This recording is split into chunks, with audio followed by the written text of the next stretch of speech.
Hi everyone and welcome back to Delicado. My name's Ben and I'm the sommelier here, and at Delicado we just love sherry. In fact, because we're a Spanish venue, we do loads and loads of sherries, both by the bottle to go, but especially to try here. Today we're looking at one by a producer called Valdespino. In Spain they often say V's as B's, so you may hear it pronounced Valdespino.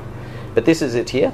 It's an Amontillado, and an Amontillado, well, the history of this wine is that these styles of wine came from a town called Montilla, thus Amontillado, the derivation of that word.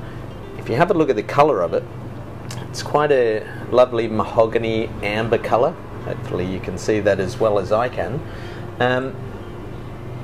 But the reason why it has that colour is because it was made in the presence of air. What does that mean? Well, sherries are made in a whole bunch of different ways, and a couple of the lighter and even drier sherries, the ones we called Manzanilla and Fino, they actually look like white wine because on top they're protected from air by a selection of little yeast cells that we call flor, and that flor gives character to the wine. Now in Amontillados, that flor, or that protective layering, actually dies. So the wine is exposed as it's sitting in the barrel to air. So I always sort of make the analogy of, imagine an apple, you've sliced it, okay, it turns brown. And this is what's happened with this wine. Now with that comes a whole bunch of changes in taste and flavour. So as you'd expect, that is that sort of caramelised character. And I always think of sherries as having a sort of a nutty character. So in this case, a sort of a roasted or smoked almond flavour.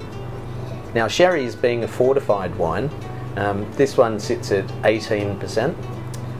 That sort of ensures their longevity.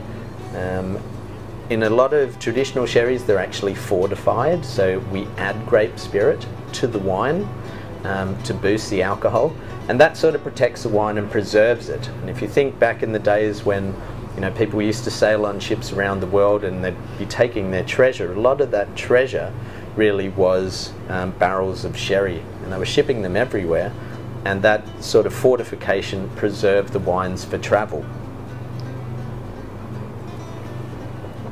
And when do you drink sherries? Well, I like to drink sherries throughout a meal, but there's a different sherry for each stage of the meal, and you can actually match a different sherry with each tapper as you're eating, or each course as you're eating a meal. This one has lovely richness and texture. It sort of borders on being gently sweet, but finishes quite dry. So I think of it as a good aperitif style. I usually chill it, especially over summer, but it's really good actually with cheese plates if you're having dried fruits or nuts. It's lovely with creamy cheeses, but just with simple tapas as well. So if you're looking for something new, either to finish a meal instead of your usual port or your sweet wine, or at the start of the meal, just to get those juices flowing, then try a sherry. Salud!